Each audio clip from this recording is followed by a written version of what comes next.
Sana po ay hindi nila ako mapatay bago ko mailabas ang lahat. Ginawa ko lang ang utos sa akin, pero ngayon, handa na akong harapin ang lahat. Ginagamit ng administrasyon ang buong resources ng bansa para tumahimik ako. That he will shoot me if I will talk. Gagamitin ako bilang panakipbutas sa kanilang kampanya laban sa korupsyon. Hindi na ako mananahimik, ilalabas ko ang lahat ng katotohanan. May resibo, may ebidensya, at may pangalan. Para sa bawat Pilipino, alam ko na buo ang galit ninyo sa akin ngayon. Nauunawaan ko rin kung bakit. Lalo na at malaki ang halagang nakataya. Pero bago kayo humusga, hayaan ninyong ipaliwanag ko ang buong katotohanan. Matagal akong hindi nagsalita dahil may direktang utos sa akin. Huwag nang bumalik ng Pilipinas at manahimik na lamang. Umalis ako noong July 19, 2025 para sa aking medical check-up. Nakaplanong bumalik pagkatapos ng SONA ni Pangulo. Pero habang papauwi na ako, tinawagan ako ni dating Speaker Martin Romualdez at sinabihan, "Stay out of the country. You will be well taken care of as instructed by the President." Noon naniniwala pa ako sa kanila, kaya't hindi ako bumalik. Tumikom ang aking bibig, sumunod ako, pero ang hindi ko alam, ang ibig pala nilang sabihin sa aalagaan ka namin ay gagamitin ako bilang panakipbutas sa kanilang kampanya laban sa korupsyon. Ginawa nila akong poster boy ng kanilang sariling kasinungalingan. Ngayon, hindi na ako mananahimik, ilalabas ko ang lahat ng katotohanan. May resibo, may ebidensya, at may pangalan.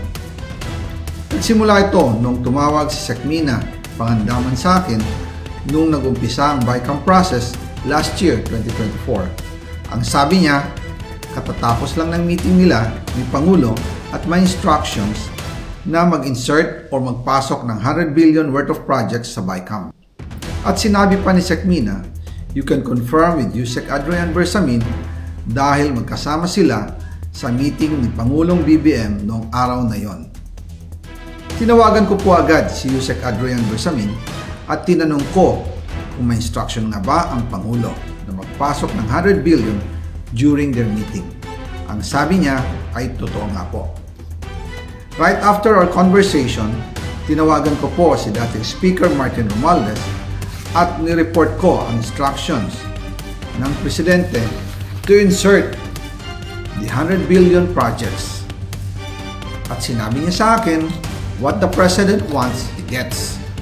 After ng ilang araw, nag-set po ng meeting si Sekmina Pangandaman at Yusek Adrian Bersamin sa amin ni dating Speaker Martin Romualdez sa Aguado Building in front of Gate 4 ng Malacanang at nandun din po si Yusek Jojo Cadiz. During the meeting, binigay po ni Yusek Adrian Bersamin ang listahan na worth 100 billion. Tinanong ko po si Yusek Adrian kung saan galing ang listahan. Ang sagot niya, galing kay PBBM mismo at binigay niya ito mula sa brown leather bag.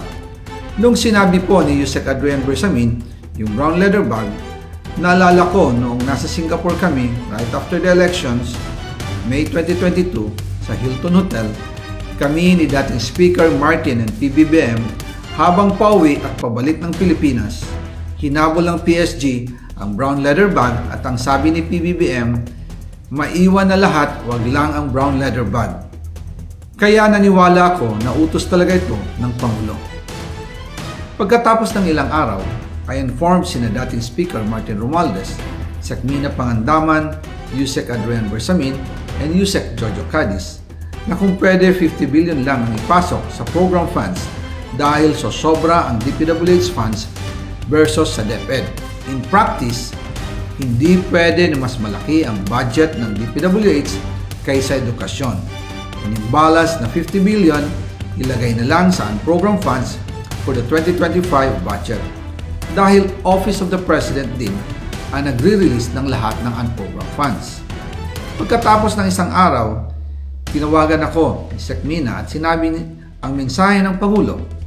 Ipasok ninyo yan dahil pinangako na sa akin ni Speaker Martin yan at hindi na pwedeng baguhin. Kumbaga, ang utos ng hari hindi pwedeng mabali. Again, I informed the Speaker and asked clearance about the instructions ng Pangulo. At ang sabi niya, wala tayong magagawa.